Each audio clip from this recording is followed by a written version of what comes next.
မေတ္တာနိသာကရောလောကေသမ္မာဘာတုဒုက္ခံကရောမေတ္တာတိတလရံတိဟိဒုက္ခန္တုဘုဒ္ဓိတာပဇာလောကေတတ္တဝါအလီလေးခောမိပောလလောကတကဘာတွင်၌မေတ္တာနိသာကရောမေတ္တာဤလူဖွင့်ဖြူပဝင်းငွေလမင်းကြီးသည်သမ္မာတတ္တဝါတွေအေးမြစေဖို့အတရေရှွန်ကားကောင်းမွန်စွာဒုက္ခံကရာသူလည်းဝန္တာငါလည်းရှင်ပြုံးနှလုံးစိတ်ဝမ်း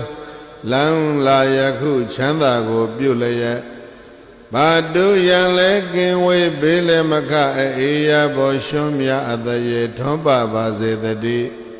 မေတ္တာတိတလရံတိဟိမေတ္တာဖွေးလျက်အေဒဆောင်သည့်အယောင်ဝါတို့ဖြင့်မေတ္တာတိတလရံတိဟိမေတ္တာဖွေးလျက်အေဒဆောင်သည့်အယောင်ဝါတို့သည်ဘုဒ္ဓိတာဘုံဘုံလွှမ်းထုံမွမ်းမလထိတွေ့အကောင်သော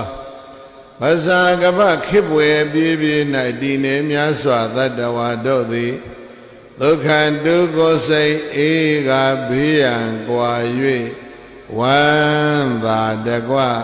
ချမ်းသာကြပါစေကုန်သတည်း